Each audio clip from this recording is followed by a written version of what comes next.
오늘은 부활의 소망이라고 하는 말씀의 제목으로 같이 은혜를 받고자 합니다. 어떤 자매님 이야기부터 좀 시작하겠습니다. 이 자매님은 피아노를 전공하고 유학해서 대학에서 아주 실력 있는 교수로 재직하고 또 교회에서 반주자로 잘 섬기고 있는 자매님이신데 이 자매님의 기도의 제목이 있어 왔어요. 그것은 오빠가 암으로 투병 중에 있어서 온 가족이 이 오빠를 위해 이제 회복을 위해서 기도하고 있는 어간이었는데 참 난데없이 아버지가 갑자기 심장마비로 돌아가셨습니다. 너무나 큰 충격을 받게 되었는데 그 충격을 아직도 이기지도 못한 그 어간에 그만 오빠마저 암으로 죽고 말았습니다. 이 자매가 상상할 수 없는 고통을 이제 받게 되었죠. 오빠의 회복을 위해 기도하고 있는데 회복은커녕 오빠가 죽었고 아빠까지 함께 죽었으니까 도대체 나에게 왜 이런 일이 일어나야 했을까? 우리 하나님은 어디 계실까?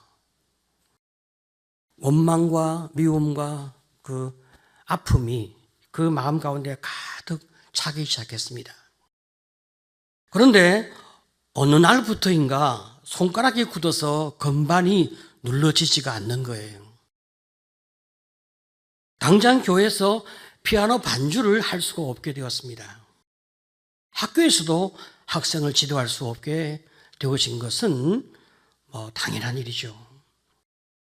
처음에는 손가락에 문제가 있는가 해서 병원에 가서 여러 많은 검사를 하고 여러 많은 검진을 해보았지만 아무 문제가 없고 혹 어깨와 팔에 문제가 있는지 다시 확인해 보니까 역시 아무 문제가 없는 거예요. 그래서 정신과 상담을 받기 시작했습니다. 결국 이제 밝혀진 것은 마음의 병이 몸의 병으로 나타나 심인성 질병임이 확인되어진 거예요. 그 마음속에 하나님을 향한 원망과 미움과 불신이 마음에 가득 차 있으니까 예배 시간에 하나님을 찬송하는 피아노 반주를 마음이 거부하고 몸이 거부하게 되었어요. 그래서 피아노를 칠 수 없게 되어진 것입니다. 하지만 이렇게 내가 어떤 문제가 있구나 안다고 해서 금방 회복되지는 않거든요. 그래서 고통 가운데서 겨우 견디며 살아가던 어느 날 부활주일을 맞이했어요. 목사님께서 이제 부활주일 설교를 하시면서 죽은 나사로의 이야기를 이제 하게 되었습니다. 예수님과 나사로는 아주 가까운 사이였고 그의 누이 마르다와 마리아는 예수님이 아주 사랑하시는 제자들이었습니다. 그런데 이 마르다가 보니까 자기 오빠가 시름시름 앓고 있는데 아무래도 이 병이 심상치 않는 병이라 급히 이제 예수님께 기별을 넣었단 말이죠. 내 오빠가 죽게 되었으니 오셔서 기도해 주시기를 부탁합니다. 내 오빠의 병을 치료해 주시기를 부탁합니다. 여러 차례 주님께 사람을 보내어서 부탁을 드렸는데 우리 주님이 도대체 오지를 아니하시는 거예요. 그리고 마침내 나사로는 죽었습니다. 그리고 장례를 치른 지 나흘이 지났어야 주님이 나사로의 집에 오신 거예요. 얼마나 섭섭하고 얼마나 그 마음 가운데 원망이 많이 일어나는지. 나사로의 누이 마르다가 주님께 원망하기를 주님이 여기 계셨더라면 내 오라비가 죽지 아니하였겠나이다 하면서 대성통곡을 하는 거예요.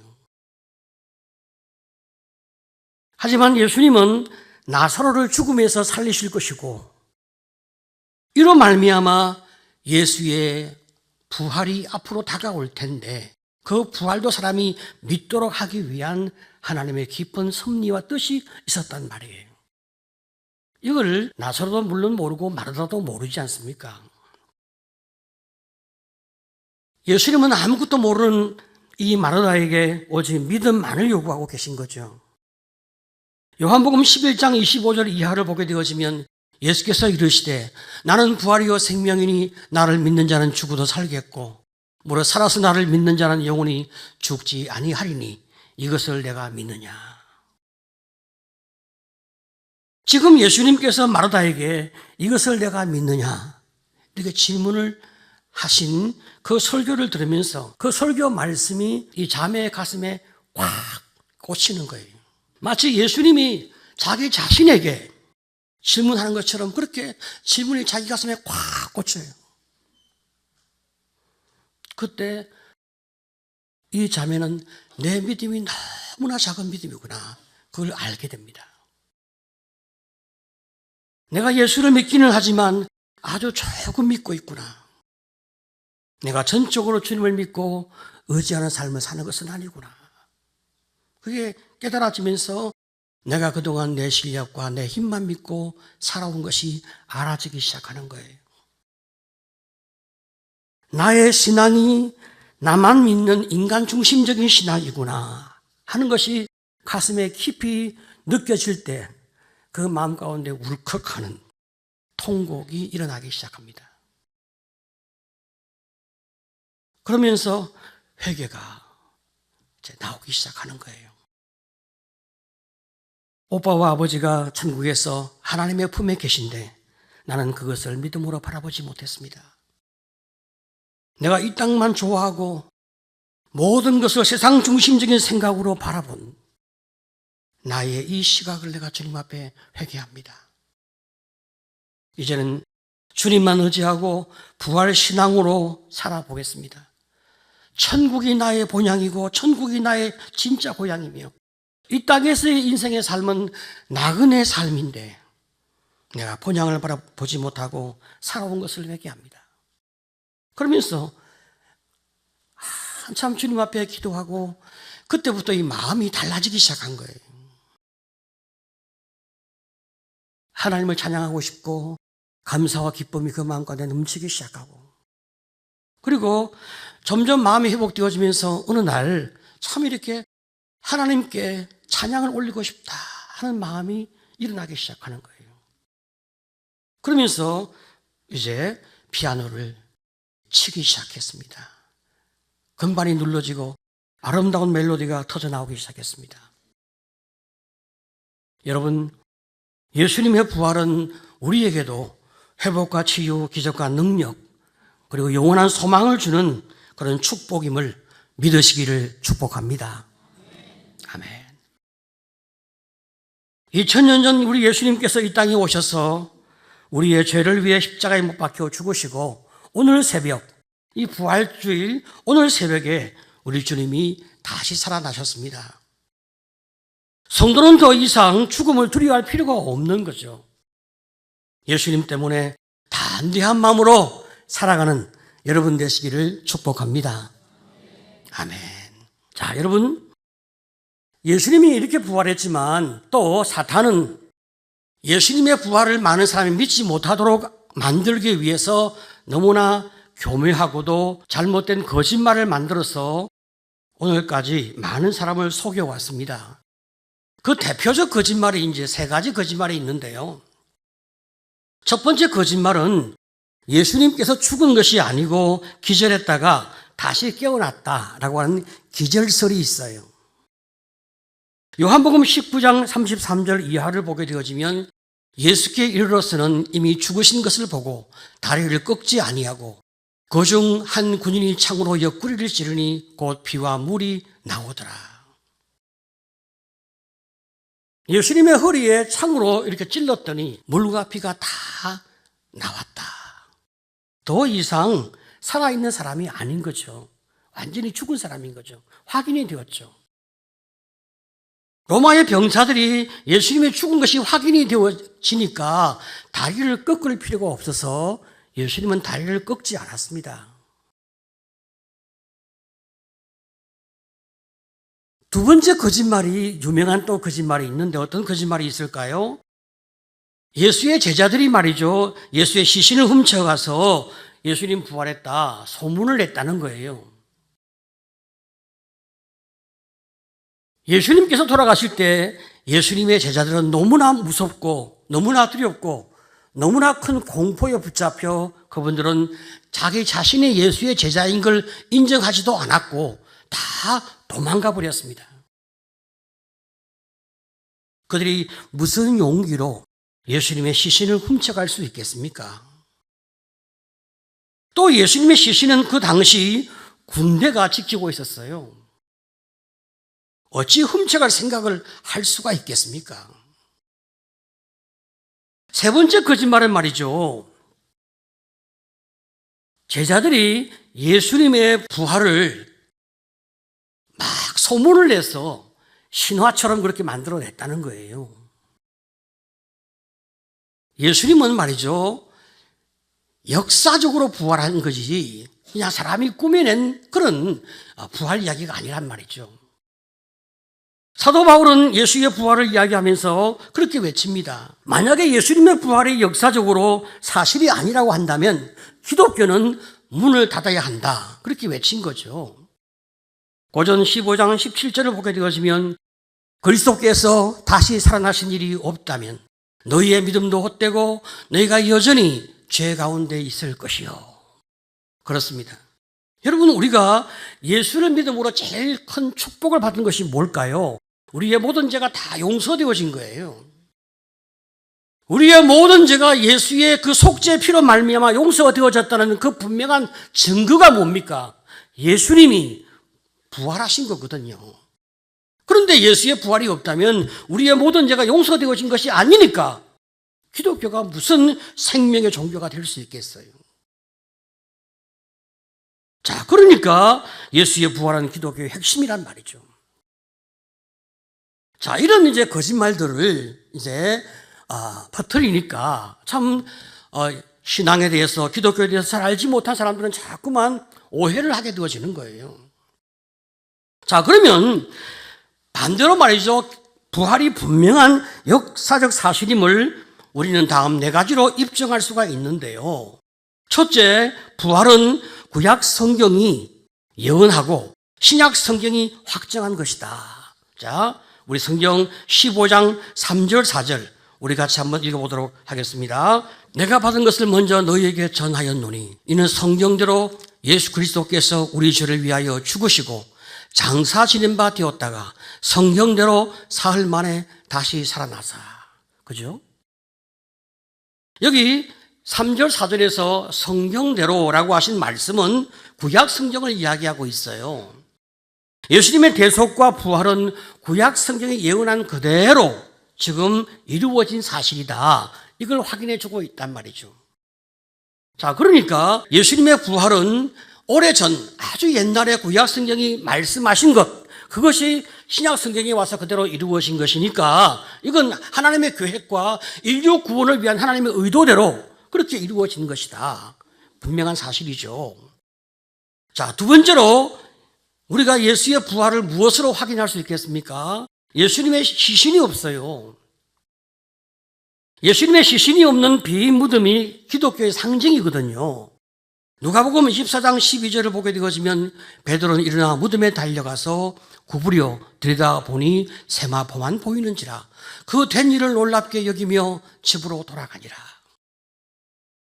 예수님의 몸이 살아났으니까 예수님의 시신이 무덤 안에 있을 수가 없잖아요. 자, 분명한 사실이죠. 세 번째로 예수님의 부활을 목격한 사람이 최소한 500명이 넘습니다. 고전 15장 4절 이하를 보게 되어지면 장사 지낸 바 되셨다가 성경대로 사흘 만에 다시 살아나서 게바에게 보이시고, 베드로입니다. 게바에게 보이시고 후에 12제자에게 보이시고 그 다음에 그 후에 500명 형제에게 일시에 보이셨나니 그 중에 지금까지 대다수는 살아있고 어떤 사람은 잠들었으며 그 이후에 야고보에게 보이셨으며 그 후에 모든 사도에게와 맨 나중에 만삭되지 못하여 난 자 같은 내게도 보이셨느니라. 이 8절은 사도 바울을 가리켜 이야기하고 있어요. 예수님이 당신의 부활을 많은 사람에게 보여주었어요. 같이 교제하고 같이 식사하고 같이 삶을 나누었습니다. 네 번째로 부활하신 예수를 만난 제자들이나 성도들은 말이죠, 예수 부활을 너무나 분명히 확인했고 감동과 감격을 입은 사람들이기 때문에 목숨 걸고 예수 부활을 증언하다가 그들은 주님의 품에 안겼습니다. 그 대표적 사람이 바로 베드로이고 사도 바울이 아니겠습니까? 여러분, 예수님의 부활은 그 어떤 사실보다도 더 분명하고도 확실한 사실이란 말이죠. 그런데 우리 성경은 우리 주님의 부활을 부활의 첫 열매 그렇게 이야기한 거예요. 자, 고전 15장 20절을 보게 되어지면 그러나 이제 예수 그리스도께서 죽은 자 가운데서 다시 살아나사 잠자는 자들의 첫 열매가 되셨도다. 첫 열매라고 이야기하지 않습니까? 여러분, 우리가 농사를 지을 때 말이죠. 같은 농사에 씨앗을 뿌렸지만 먼저 익는 곡식이 있어요. 그러면 그 부분은 이제 배워서 첫 열매다. 그렇게 이야기를 하게 되는 거죠. 우리가 다 부활할 텐데 예수님이 먼저 부활하신 거예요. 그 부활이 무엇인가 우리에게 보여준 거죠. 그것이 바로 첫 열매로서 예수의 부활이란 말이죠. 자, 그러니까 예수님의 그 육체의 부활에 대하여 오늘 우리 성경이 뭐라고 말씀하고 있냐? 고전 15장 42절 이하를 보게 되어지면 이렇게 말씀하고 있어요. 죽은 자의 부활도 그와 같으니 썩을 것으로 심고 썩지 아니할 것으로 다시 살아나며 욕된 것으로 심고 영광스러운 것으로 다시 살아나며 약한 것으로 심고 강한 것으로 다시 살아나며 육의 몸으로 심고 신령한 몸으로 다시 살아나나니 육의 몸이 있은즉 또 영의 몸도 있느니라. 여러분, 말씀이 좀 어려운 것 같은데 매우 쉬운 말씀입니다. 우리 본문은 말이죠, 부활하기 전에 몸과 부활하고 난 다음에 몸에 대하여 비교를 해주고 있는 거예요. 부활하기 전에 우리의 육체는 욕망을 이기지 못하는 약하고 썩을 육체예요. 그렇지만 부활의 몸은 영광스러운 몸이고 그 몸은 강하고 썩지 않는 신령한 몸이라고 말씀해 주고 있어요. 여러분, 그 증거가 무엇입니까? 우리 예수님의 부활의 몸이거든요. 예수님의 부활의 몸은 뼈가 있고 살이 있고 분명히 먹을 것도 먹고 만질 수도 있는 몸인데 그 몸은 시간과 공간을 초월하는 그런 몸이었어요. 어떻게 합니까? 여러분, 요한복음 20장 19절을 보게 되어지면 이날 곧 안식 후 첫날 저녁 때에 제자들이 유대인들을 두려워하여 모인 곳의 문들을 닫았더니 예수께서 오사 가운데 서서 이르시되 너희에게 평강이 있을지어다. 지금 예수님의 제자들이 말이죠, 문을 닫고 문을 잠그고 무서워서 자기들끼리 은밀하게 모여서 지금 지내고 있는 거예요. 그런데 주님이 그냥 그 가운데 쓱 나타나신 거예요. 그리고 뭐라고 말씀하십니까? 너에게 평강이 있을지어다. 우리 주님이 시간과 공간을 초월하시는 신령한 몸으로 이 부활체로 그들 가운데 나타나신 거예요. 자, 여러분, 예수님의 이 부활체의 몸은 우리에게 무엇을 생각나게 합니까? 예수님께서 부활하실 때에 거대한 돌문이 예수님의 그 시신을 넣어둔 그 앞에 큰 돌문이 있었거든요. 그런데 예수님은 말이죠, 그 부활체가 이렇게 시공간을 초월하는 몸이니까 예수님은 그냥 살아나오시잖아요. 돌문을 옮겨놓을 필요가 없잖아요.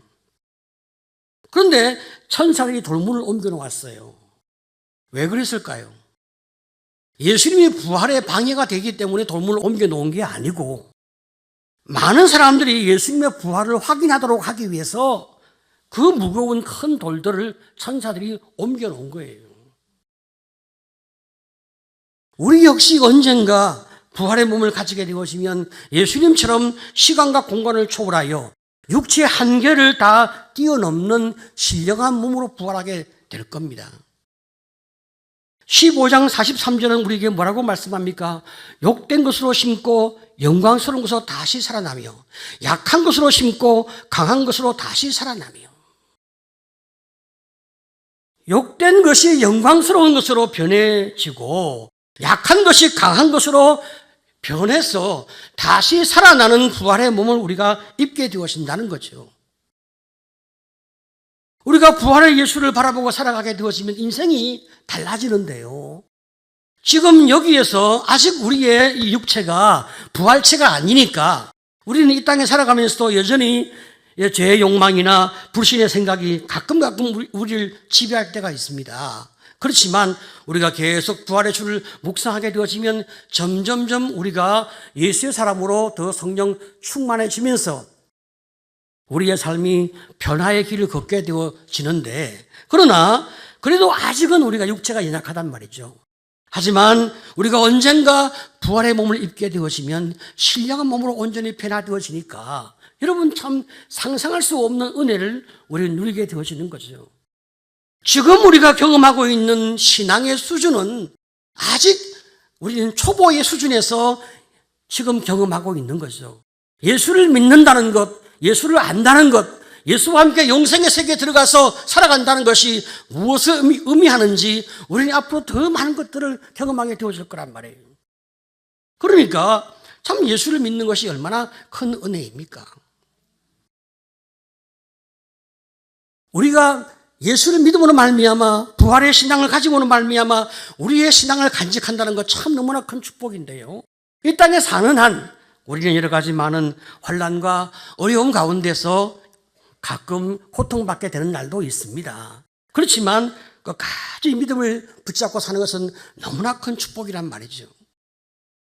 그 옛날에 1948년 루마니아 공산당이 어떤 목사님을 예수 믿는다고 감옥에 가두어 두었어요. 이분이 변절자가 되도록 하기 위해서 굉장히 많은 고문과 매질과 압박을 했지만 이분이 신앙이 흔들리지 않고 참 죽으면 죽으리라의 믿음을 가지고 사는 것을 보니까 참 이게 참 어렵다 하는 생각을 가지게 이제 되어진 거죠. 그래서 이 공산당 사람들이 어떻게 하면 이 목사님의 신앙을 변절시킬 수 있을까 고민을 하다가 하나의 작전을 짜기 시작했어요. 이 목사님을 정신적으로 고문을 해서 신앙을 좀 흔들어 놔야 되겠다. 이런 마음으로 이제 모든 제수들에게 한 날을 정해서 가족의 방문을 허락하는 날을 정하고 가족들이 감옥에 올 수 있도록 엽서를 써라고 엽서를 다 주었어요. 목사님도 엽서를 받았죠. 엽서를 썼습니다. 그런 다음에 가족이 방문하는 날을 맞이하기 위하여 이제 깨끗한 옷을 주었어요. 목사님도 깨끗한 옷을 받았어요. 그리고 가족이 방문한 날을 이제 희망을 가지고 기다리고 있는 거죠. 그런데 가족이 오는 날, 이 목사님 가족은 오지를 않는 거예요. 이 목사님이 면회실에서 아무리 많이 기다려도 목사님 가족은 오지를 않는 거예요. 이 사람들이 이 공산당 당국이 정신적인 고문을 하기 위해서 목사님의 엽서를 가족에게 전달하지 않았어요. 다른 많은 가족은 와서 같이 참 상봉의 시간을 가졌지만 이 목사님의 가족은 오지 않았어요. 낙심한 채 목사님이 그날 밤을 감옥 안에서 맞이하는데 목사님은 아무 이유를 모르지 않습니까? 감옥 안에서 맞이하고 있는데 갑자기 확성기에서 이런 소리가 들리는 거예요.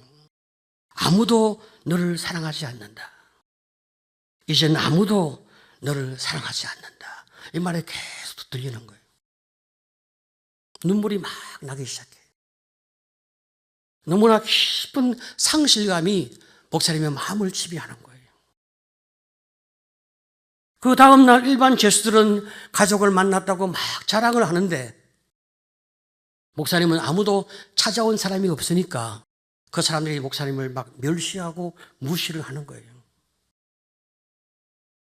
그날 밤 다시 잠을 자는데 확성기에서 이런 소리가 울리기 시작하는 거예요. 기독교는 죽었다. 기독교는 죽었다. 이런 소리를 계속 몇 달간 이제 잘 때 계속 듣고 자니까 어느 순간에 목사님의 마음 가운데 믿음이 흔들리기 시작하는 거예요. 그런데 어느 날 성령께서 목사님 마음을 위로하기 시작하는 거예요. 제일 먼저 분뜩 떠오른 생각이 있었는데요. 그것은 예수의 부활을 제일 먼저 맞이했던 그 사람이 막달라 마리아거든요. 그때 그 사건이 딱 기억이 나는 거죠. 마가복음 16장 9절을 보게 되어지면 예수께서 안식 후 첫날 이른 아침에 살아나신 후 전에 7 귀신을 쫓아내어 주신 막달라 마리아에게 먼저 보이시니, 예수님의 십자가에 못 박아 죽기 전에 당신이 사흘 만에 부활할 거라고 많이 말씀을 했는데 아무도 믿지 않았어요. 누가 그걸 믿겠어요? 아무도 안 믿었어요. 막달라 마리아 역시 예수님을 너무 사랑하고 너무 예수님을 향하여 헌신적인 그런 경배를 올리는 사람이었지만 예수님이 살아날 거라고 믿지 않았어요. 예수님의 시신에 향품을 바르기 위해서 그날 새벽, 이 부활절 새벽에 나타난 거예요. 그리고 이제 그 향품을 가지고 무덤에 가면서 누가 나를 위해서 돌문을 옮겨 놓을 수 있을까 걱정하고 염려하면서 갔단 말이에요. 그런데 부활하신 주님이 막달라 마리아에게 자신을 보여주신 거예요. 목사님이 이 장면에 다 생각이 난 거예요. 막달라 마리아가 예수의 부활을 믿지 못했지만 예수님은 부활하셔서 막달라 마리아에게 가셔서 자신의 부활을 보여주신 것처럼 내 믿음이 잠시 흔들리고 내 신앙이 잠시 흔들렸지만 하나님이 나를 사랑해 주시고 나를 구원해 주신 것은 변함이 없고 예수가 나의 부활의 주가 되신 것도 변함이 없고 그리고 그 주님께서 루마니아의 기독교를 다시 부활시켜 주실 것이다 하는 믿음이 그 마음 가운데 그를 위기 가운데서 세워 주었어요. 그리고 계속 그는 기도하기 시작했습니다. 누가 뭐라고 해도 예수는 부활하셨고 누가 뭐라고 말해도 우리나라의 기독교는 다시 살아날 것이다. 그는 그렇게 외치면서 계속 하나님을 의지하기 시작했습니다. 마침내 목사님의 이 고백처럼 참 루마니아의 이 공산당이 무너지고 기독교는 다시 살아나게 되었어요. 1989년 공산 독재자인 차우세스쿠가 이제 몰락한 이후에 공산당은 해산되어지고 1990년 민주주의 국가로 새롭게 바뀌게 되었어요. 그리고 신앙의 자유, 종교의 자유가 허락이 되었습니다. 예수의 부활을 가지고 있는 한, 예수의 부활을 믿고 있는 한, 여러분 기독교가 어떻게 흔들릴 수 있겠습니까? 우리는 잠시 믿었다가 우리가 약해져 흔들릴 수 있지만 그러나 우리 주님은 부활하셨고 우리 주님은 우리를 지배하시고 다스리시고 이끌어 나가시는 전능하신 하나님이시니까 아무 문제가 없단 말이죠. 우리나라에 여러 가지 많은 신앙의 위기 그리고 국난의 위기가 오고 있고 우리의 삶에도 여러 가지 많은 어려움과 힘든 문제가 다가올 수도 있습니다. 그렇지만 하나님 당신의 은혜를 사모합니다. 주님의 부활을 믿습니다. 주님 나를 지켜주시고 우리 가정을 지켜주시고 이 나라와 이 백성을 지켜주시옵소서. 우리가 주님을 바라볼 때 부활의 주가 우리를 구원하시고 이 백성을 구원하시는 놀라운 역사가 나타날 것이라 저는 믿습니다. 우리가 이 부활을 붙잡고 이 부활의 예수를 붙잡고 주여 뜻이 하늘에서 이루어진 것처럼 이 땅에서도 주의 나라가 굳건하게 세워지게 하시고 우리가 주의 뜻 가운데 쓰여지는 주의 사람이 되게 하옵소서. 이 기도가 부활의 소망으로 살아가는 여러분 마음 가운데 가득하시기를 간절히 축복합니다.